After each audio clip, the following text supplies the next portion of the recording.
say to them? I agree. No. You know, I live 5 blocks from Citi Field. I live on Roosevelt Avenue. And my entire schedule revolves around the Met schedule. Because I have to, if I want to move around my district, I have to add 15 minutes to whatever transporting I need to do in the district, because the reality is the Citi Field does bring a lot of traffic into our community. But there's even more than just that. There's so much layers of resources that are dedicated when you have a team or when you have a sports arena in the district. For example, they have to provide policing. They have to provide traffic safety. They have to provide more train services. Living off of Roosevelt Avenue, you hear now that every 2 minutes there's a train that runs by, because they have the same park has Citi Field and the U.S. Open. So our trains are put at a much higher wear and tear, because we have to provide more services to get people in and out, which I think is beneficial. I can only imagine what it would be like if we didn't have the train. Exactly. But I would hope that there's more promoting of less driving to the games and more use of the public transportation. But at the same time, we also have to partner with and making a call out to Citi Field and Mr. Wilpon to give more resources back to the community, because I definitely think there's not enough. Absolutely, because most of these people actually, they come from every borough, they come from everywhere to watch the game, cause the traffic, throw the trash, but not really staying in the area and helping the local economy by spending money or, you know, going to stores and buying things. And the reality is that I don't think it was built to make money for the communities, because what they've done is they've made great restaurants within the stadium. They want to keep all that money within the stadium. There's nothing that promotes the local wealth. We have an incredible amount of diversity in the restaurants in our neighborhoods. There's nothing in the Citi Field plan that said let's visit the world. And I think when you walk on Roosevelt Avenue, you are really visiting the world. And what a great plan and what a great opportunity that would be. And with those words, we will be right back, and as soon as we come back, we're going to be talking about the swine flu in Queens.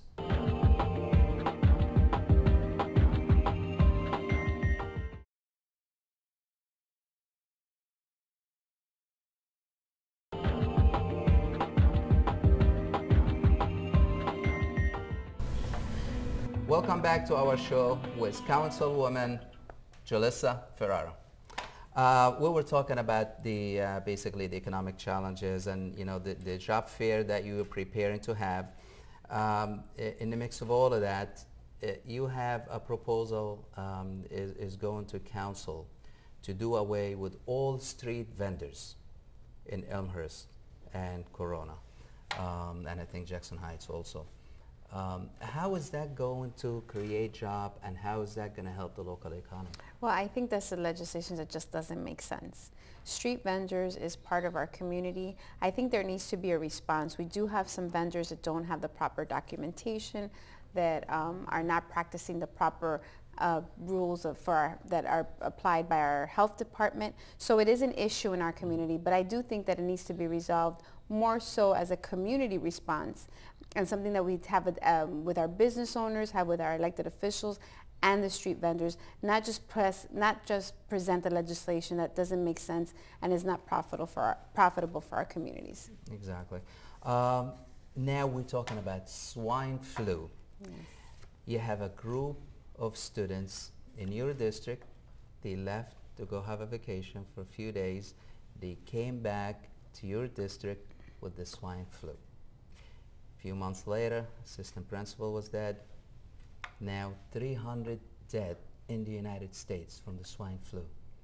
I mean, it's clearly very sad to lose anyone, and to lose someone to a flu that we all get and we think, oh, it shouldn't be that serious, is something that should be taken seriously by all. But the reality is that from the regular flu, we have thousands of people that die on a yearly basis across our country. The swine flu was an epidemic that was really, or a pandemic that really was of concern because of the way that it was spreading so quickly. And usually it's our seniors that we are more concerned with when it comes to swine flu, and this was really attacking those that were younger. My issue with the response of swine flu is that there was not enough information. Yes. And even as an elected official, I found it very frustrating to get accurate and timely information, where in my district we had 3 school closings, and it was almost as it was done by a whim or just guessing numbers.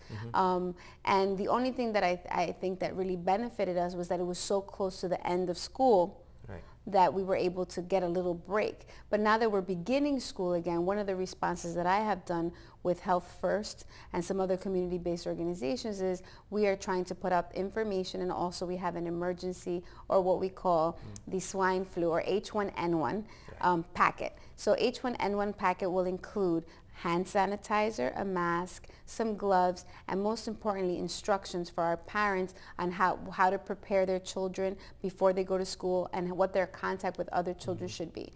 But I think it's a little hypocritical, interestingly enough, because I ran a beacon school for 6 years. And oftentimes it's those very bathrooms of our young people that don't have soap, they don't have paper towels, and our young people go visit these bathrooms, especially during their lunchtime when there's most contact, yet we don't have those basic services or basic needs met for our young people, and we turn around and say, don't hold your friend's hand, or don't kiss your friend, or things like that, when in reality we should be saying there will absolutely be soap in the bathrooms, there will absolutely be hand sanitizers provided for our young people. So we're trying to provide those for free in the office. So you think the schools are not adequately funded? I think to protect our children? I think that we can do a better job. I know that the mayor did a response, and in my opinion, it was what he can do under the best of the circumstances. But I always feel that we can do better. And having worked in a public school and seeing the type of contact, and worked in the most overpopulated elementary school in the country, which is PS19, which is the very elementary school that I attended, I think that we really need to do more. But even if you get the flu, we shouldn't panic. I would rather a young person use Purell to clean their hands than have to be on Tamiflu, because that antibiotic is a strong antibiotic, and I don't feel that our young people. Yes, absolutely. So I'd rather that we prevent and not have to remedy the flu. But if you get it, you'll be fine, and you just sure? Rest. Yes, you think so? Yes, yes. Julissa said so. Yes. Okay. Now you have a major problem in your district, which is immigration. Immigration is a huge topic. Most of your district is heavily populated immigrants, predominantly Latino, and of course South Asians, and from every place on the planet. Yes. They're facing deportation, a lot of them. A lot of them are not able to get their green cards. Their papers are stuck in immigration for a long, long time. They can't get their citizenship. Well, what can we possibly do? I think the first thing is, by our culture, we talk about immigration as a problem. And I think immigration really isn't a problem. It is the staple of America. America would not be where it is had it not been for immigration. So we should be celebrating our immigrants and trying to find solutions on how their contributions are, because the government has no problem taking these taxes. When immigrants and undocumented, they're being taxed without representation because they cannot vote in an election, they can't participate actively. However, I believe that we really need to hold our president's feet to the fire, because one of the biggest conversations that we had during the election was about immigration reform. And now we are discussing our health policies, and I think that's very important, and it affects all the Americans. But we also are reminded that within whatever health package we decide to pass in the Congress, and I hope that our president is able to sign, because I think that it is a smart thing for this country to do, and we're in an urgency. Too many Americans are sick. However, we are also reminded that any plan that is approved, an undocumented person will not be able to take advantage of. And that's something that he reminded us. How are they being treated currently, the undocumented immigrants? Well, oftentimes undocumented immigrants are either using home remedies, as we all know, home remedies, and they're not being attended to. Oftentimes, I had someone who came to my office with just an incredibly painful toothache, and I was able to send them to the health department for some emergency attention. But something as simple that we would kind of take for granted, because we just go to if you have any type of little pain, you go to the doctor. And oftentimes immigrants are faced with very dire conditions, and it also puts a strain on our city hospitals because medical attention, medical attention that could be done by your primary care doctor, they're being attended to in the emergency rooms.